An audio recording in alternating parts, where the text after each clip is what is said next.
Hey, this is John Young with the Weekend Handyman. Today we're going to be replacing the toilet seat right here. And we're going to be putting on, instead of the seat that comes with this is a American Standard Titan toilet we're going to be replacing. We're going to be putting on, right over here, a Cascade 3000 bidet. Now for a lot of you, you've seen me do the Bio Bidet. This is the Cascade. It has a couple of things that we wanted for this particular bathroom. This bathroom is used by company and our children. And we wanted to have a seat that was sittable as far as the lid. The Cascade 3000 has a sittable lid that can handle up to 300 and some pounds. This can do this. A lot of the Bio Bidet cannot. Many of the bidets cannot. There is one from Bio Bidet that can. That's the Bio Bidet Dib. I'll put a link in the description for that so you can check that out from Home Depot. But Cascade 3000, that link's down below also, and that one's from Amazon, and we'll get you going there. So the first thing you're going to need to do is you got to take out the old seat. Now the seats in back have plastic little clips, and these are similar to a variety of toilets and such. This particular one has the nut down here, but the nut on the bottom isn't one you can actually put a tool on. I'll show it to you in here in just a second, but we're going to use a screwdriver to take this off. Now many of the nuts that are on the bottom would actually be like a 7/16 nut. This particular one is just a hand. It's got a little wing on it. When you go try to spin this on the bottom side of the toilet, it wouldn't do it, so that's why we have to use a screwdriver. So we'll do the same on the other side.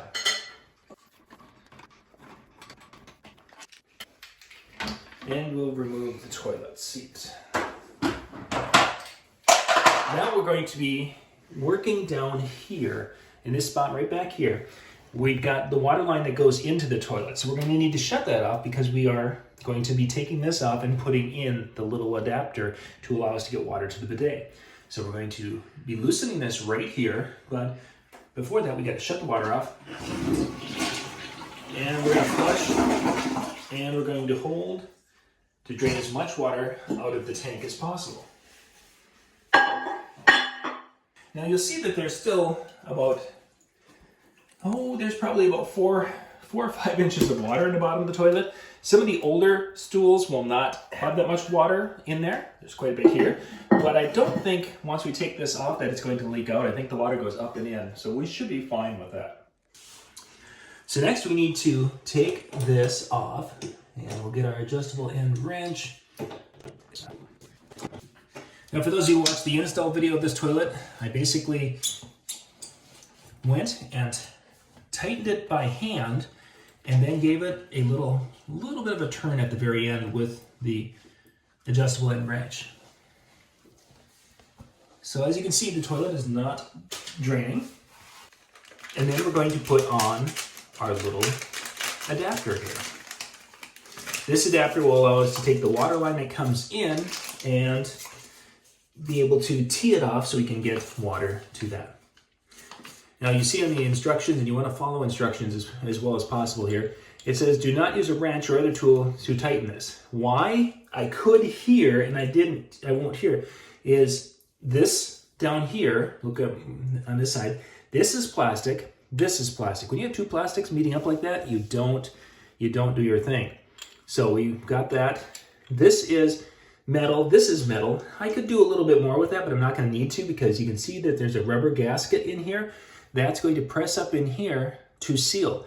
So I'll probably hold it and maybe use the wrench to just do a final little tighten, but this is going to be going up on the top, and that's going to connect to that little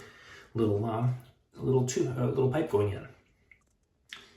Now for the top, we don't have, if you look in here, we do not have any sort of a gasket. It was in the bag, but it's right here. This is what's going to seal between this metal and this piece of plastic down here. But if you take a look at that, you can see it's kind of shaped. It's got kind of a two-level thing going on. You put it so the big side is down. So you will be able to screw this together, and that will put pressure on this little rubber gasket, and that will be the ultimate seal of that lower piece. So we can go in here and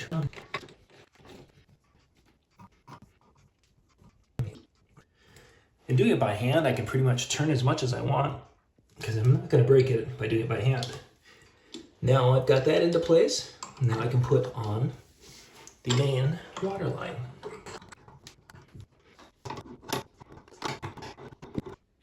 So next we've got the line that'll be going from the back to the bidet itself.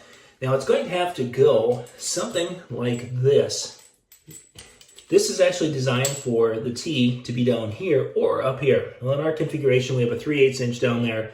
We have the toilet connection up here, so that's going to be up on top.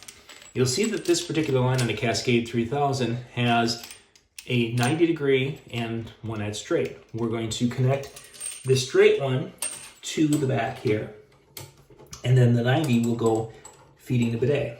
Now this is metal on metal once again, so I can use my little adjustable end wrench to do this one, but I'm not going to crank it super tight because there are gaskets in this. As you can see, there's a gasket right here. So really all they have to do is be tightened up enough to seat them so they're touching.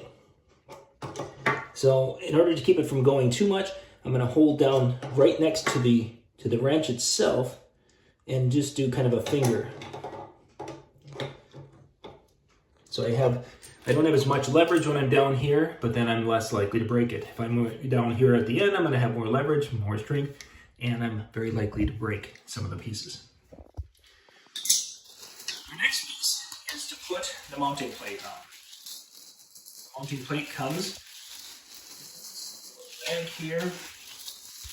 We have the mounting plate itself. I have it upside down. In here it has the two little mounting plate bolts. And then it has our batteries for our remote. We're going to leave those up there. Those will go there. And our little bolts for this are multi-piece here. We'll just take this off. This is the nut that goes below. And then there's a little washer here and a little bevel piece. Those will also go below, and that will go on top. So, and this is going to be adjustable depending upon where we need it to be. So we put that in. And as you can see that this doesn't have anywhere for a tool. It's all hand tightened with these two little pieces that I'll be doing this all by hand. And then once you get to the point where you need to adjust this, you would just loosen those up a little bit and adjust the stool. We're not going to snug it up all the way in this particular configuration until we have the seat clicked into place, and then we will know exactly where it needs to be. Now for some toilets that we use the top to tighten it up on the top. Some older toilets have that as the only way, and it's a smaller one. In the kit, there's a little clip like this that would fit in here, and the bolts would go through. And that's for an older toilet, you may need to reuse the bolts that came with it. But this particular configuration, we don't need that. So you'll see these two little pieces in the bidet box. You won't need those in this configuration. All right, next we're going to put the seat on. Now in this particular one, the seat will just go snap on. In a lot of these, the seat has on the other side of it, they will have a little spot on the side here to disengage the piece from the bottom mount. This one doesn't have that, so we're just going to get it lined up and snap it into place. Now we're going to check and make sure that everything is where we want it to be. We want to make it so that there's no, come on up here and take a look at it here. We're going to make sure that this toilet and the seat are kind of lined up, and that there isn't a big there's not, one isn't too far from the other. We want to make sure everything goes down, and it looks like you've got it really good. So I'm going to go back down here on the bottom here, and I'm going to tighten up those two little nuts that held that mounting plate on. One of which was right here. We want to tighten this up. So we have the seat on. We are lined up. We are tightened up. Took the little tape off. But now this is a sittable lid on the seat. And part of that is because it's got heavier hinges back here, and it has 2 points of contact in the front. So you're going to have the ability to have more weight on it. Next, we've got water line. We need to attach this. So we're going to bring that And once again, we're going to use the wrench to finish it, to basically seat it.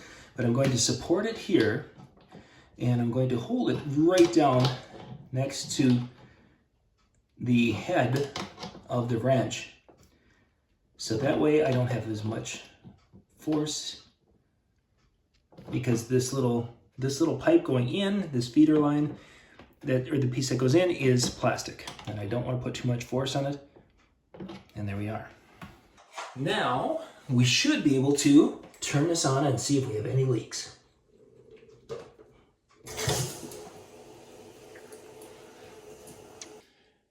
Now it's all plumbed, it's ready to go. We have no leaks, we have it plugged in. Now to go and I wanted to show you this. To have it so that you can see the little piece that comes out, you push the rear wash and the econo. You push those both. And that is the little wand that does the wash for you. It's a little stainless steel piece that comes out. If you need to clean it, that's how you would do it. And then once you're done with that, you just stop. And it goes back in. And as you can see, it's rinsing itself off. And it's good to go. So that's how you install the Cascade 3000 bidet here. We'll put a link in the description below so you can check this bidet out. We also have got other videos on a bio bidet, and you can go check out that video, and that link will also be in the description of this video. This is John Young with the Weekend Handyman. Thank you for watching. For more tips and how-to videos, go to weekendhandyman.com.